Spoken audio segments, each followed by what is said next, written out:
কখন কাপড় ধৌত করতে হবে, কয়টা কাপড় পিন্ধন লাগবে, এই সাজ সজ্জা, বাবুগিরি, বিলাসিতা, এগুলি ওনার জিন্দিগির মধ্যে কম ছিল।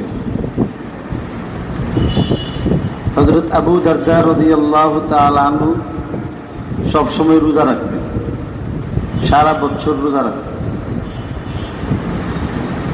হযরত আবু দারদা রাদিয়াল্লাহু তাআলা আনহু বর্ণনা করেন, রাসূলুল্লাহ সাল্লাল্লাহু আলাইহি ওয়াসাল্লাম ইরশাদ করেন, রাসূলুল্লাহ সাল্লাল্লাহু আলাইহি ওয়াসাল্লামের নাম কোন মজলিসে সর্বপ্রথম যখন শোনা হয়, ওই সময়ে আল্লাহর রসুলের নাম শোনা মাত্র দরুদ পাঠ করা ওয়াজিব।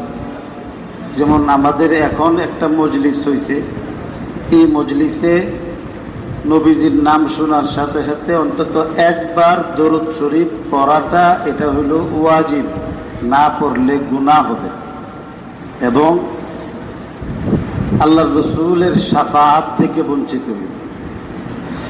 রসূল করিম সাল্লাল্লাহু আলাইহি সাল্লাম ফরমান, আল বাখিলু মান যুকিরতু ইনদাহু ওয়া লাম ইউসাল্লি আলাইহি। ও দুনিয়ার মধ্যে সবচেয়ে বড় কৃপণ ব্যক্তি হইল ওই ব্যক্তি যার নিকট আমি নবী মুহাম্মদুর রাসূলুল্লাহর নাম উচ্চারিত হওয়ার পরে সে দরুদ পাঠ করল না। একটা প্রশ্ন আপনাদের খিদমতে করি, আমাদের সকলের বিবেকের কাছে প্রশ্ন আদালতে, আল্লাহুম্মা সাল্লি আলা মুহাম্মদ বা সাল্লাল্লাহু আলাইহি সাল্লাম, আল্লাহ তোমার পরিপূর্ণ অনুগ্রহ রহমত নবীজির উপর বর্ষণ করো।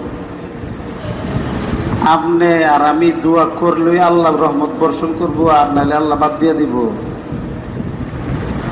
আমার আপনার এই দোয়ার লাগি নবীজি আটকে রয়েছে না, আটকে থাকবো? তাহলে দরুদ পড়ার দরকার কি? এই দরুদ কেন পড়ার কথা বলছেন? এই পিলারের মধ্যে মাথা দিয়ে ঠুস মারলে পিলার ভাঙতো না, মাথাই ভাঙত। একটা বল যদি এইভাবে মারেন, এটা ফিরে আবার আপনার কাছেই আসবে। তো আল্লাহর রসুলের জন্য দোয়া করলে আপনার দোয়া দিয়া নবীজির আজ্ঞানি বিচ্ছানি কিচ্ছু হইতো না। নবীজির জন্য দোয়া করলে আপনার আমার লাভ হবে। লাভটা কি? আল্লাহ রসুল সাল্লাল্লাহু আলাইহি সাল্লাম ফরমান, মান